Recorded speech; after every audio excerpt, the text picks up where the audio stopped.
Hi, this is Will with Spiritual Clarity, and today's video is a backpack holding you back from getting you what you want.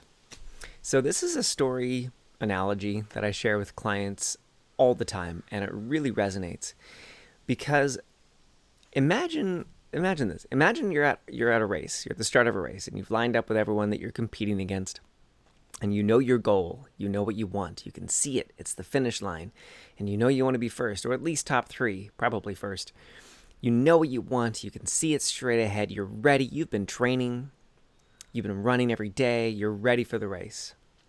And the gun goes off, or the clapper goes off, and you start running. Now, you've been told that since you know what you want, and since you've trained really hard for this for weeks, months, years, your whole life, that all you've got to do is focus on the goal, visualize that end result, affirm it, say, I know it, I'm worthy, I'm capable, I'm worthy, I know I can do this, and you're just off and running.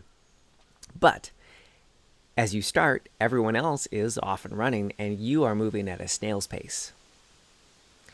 And you're struggling, and it's so hard, and everyone else looks like they're having fun, and you're just struggling to get where you want to be, that end result that you've been visualizing and affirming and knowing is true for you. And then you look to your coach on the right side of the track, and you say, and you're yelling, Coach, what do I do? And they say, no, just focus on the goal, focus on that end result. You know that you deserve it, you know you can have it, affirm it, know it, visualize it. So you're visualizing and you're affirming and you're knowing, but it's not working. You're still moving at a snail's pace. And then after a while of being stubborn and putting your head down and working hard, you start to hear this little voice. And it's God or spirit over on the sidelines, or me or someone like me, kind of maybe interpreting for or passing the message along from spirit, saying, hey, you got a backpack on. You gotta take off the backpack first. But you're so busy listening to your coach who's yelling and screaming that you gotta affirm, and you're so busy yelling and affirming things and visualizing things that you can't hear what spirit or God or maybe someone like me is saying on the sidelines. Saying, hey, you have a backpack on. But eventually you realize, oh shit, I got a backpack on. Where did this come from? Why is it so heavy? I bet this is why I'm running so slow. So you take off the backpack, and then you're off and running, having fun. It's easy, it's joyful. And now everything that your coach has been telling you to visualize the end result, to affirm that you know it, that you're worthy of it, all of that now works, and you're off and running, having a great time. So what is the backpack? What do you really want? What does this all mean? Well, emotionally, you either connect with that story or you don't. Emotionally or energetically, you're either saying, yep, that's me 100% now, Will, what do I do about it? Or you hear that story and that's not you at all. That's not been your reality or life, and you've already stopped listening. So what is the backpack? Well, the backpack for my clients and all the people that I work with is all the BS.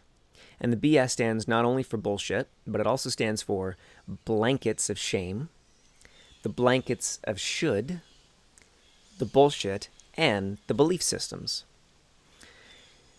This is 4 layers. We're not going to go into each one, but basically all those blankets of shame and the blankets of should, every morning that you wake up, you've got to take them off. What a mom is supposed to be, what a parent is supposed to be, what a woman's supposed to be. Most of my clients are women. What you should do, what your family might think if you break the mold, what your family might think if you don't break the mold, if you're not always different and unique and special. All those expectations, societal expectations, religious background, these are all the blankets of shame and should. These are all the judgments that you're trying to avoid, the judgments that you don't want to receive. Anywhere that you're not being fully you. And I know it's a cliche to say, just be you, but it's true. So what the backpack is you taking off and you letting go of all the things that stop you from getting to be you, and just be judged and receive that judgment, and that you'll survive, and that it'll be okay, and you'll actually thrive. That the more willing you are to receive the judgments, the more you'll thrive, and the more things will go really well for you. So how do you do that? Well, I've got many videos about that. All my private work is about that. All my group work is about that. But basically, you need to identify what are the judgments that you're not willing to receive. But you can only know that if you have a clear idea of your end result that you really, really want. So the backpack analogy is you've got to know what you want. That's important. You've got to listen to the coach. You've got to listen to that advice for the affirmations and the visualizations, because that gets you clear on what you really, really want. But then if you're not progressing like you want, if it's not ease and joy and fun, you've got a backpack on. Give me a call. Go into prayer. Go into the woods. Identify the backpack and take it off. Identify the blankets of shame, the blankets of should, the bullshit, and the belief systems, and remove those. So if you want my help in doing that, please reach out, comment below, go to my website, myspiritualclarity.com, or follow your gut, follow your knowing and your intuition of where you should go for that support. But take off the backpack first. That's what this whole video is about. Take off the backpack so that you can run free.